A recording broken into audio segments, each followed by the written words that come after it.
महाराष्ट्रामध्ये जिल्हा परिषद आणि पंचायत समितीच्या निवडणुका होत्या आणि त्या अनुषंगाने राज्य स्तरावरती हा निर्णय झालेला आहे की लाक्षणिक संप न करता एक दिवसाचा आपण केवळ 2 तासाचं धरणे आंदोलन करतोय।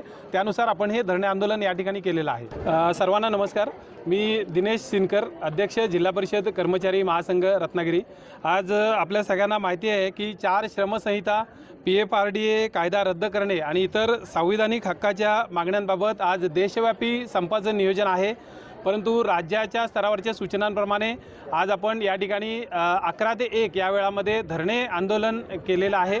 जिल्हा परिषदेच्या प्रांगणामध्ये जिल्हा परिषद कर्मचारी महासंघाच्या वतीने या ठिकाणी 2 तासाचं धरणे आंदोलन आपण शासनाचं लक्ष वेधण्यासाठी केलेलं आहे आणि यापुढे यापेक्षा तीव्र आंदोलन करण्याचा, त्यामध्ये आमच्या ज्या प्रमुख मागण्या आहेत त्याच्यामध्ये 8वा वेतन आयोग गठीत करणे, त्यानंतर जुनी पेन्शन योजना लागू करणे, त्यानंतर वेतन त्रुटींमध्ये जे मुकेश खुल्लर समितीचा अहवाल त्याच्यामध्ये ज्या वेतन त्रुटी आहे जास्त करून लिपिक वर्गीय संवर्ग संघटनेचा जो विषय आहे ती एक मागणी आहे। त्यानंतर वाहन चालक आणि वर्ग 4 यांची रिक्त पदांवरील निर्बंध उठवून ती भरती करणे, त्यानंतर कंत्राटी कर्मचारी जे आहेत सगळ्या संवर्गांमध्ये त्या सगळ्यांना रेग्युलर सेवेमध्ये समाविष्ट करणे, अशा प्रमुख मागण्यांसाठी आजचं हे धरणे आंदोलन आम्ही या ठिकाणी केलेलं आहे। धन्यवाद।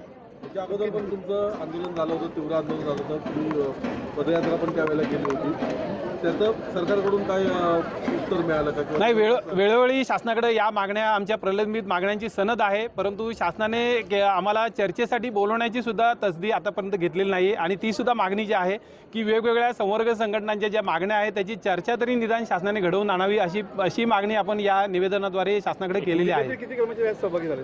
जिल्ह्यातील आता जिल्हा परिषद मुख्यालयामध्ये साधारणपणे 400 ते 500 कर्मचारी या आंदोलनामध्ये सहभागी झालेले आहेत आणि तालुका स्तरावरती सुद्धा या आंदोलनामध्ये, आणि हे आंदोलन संपूर्ण राज्य स्तरावरती करण्यात येत आहे आज।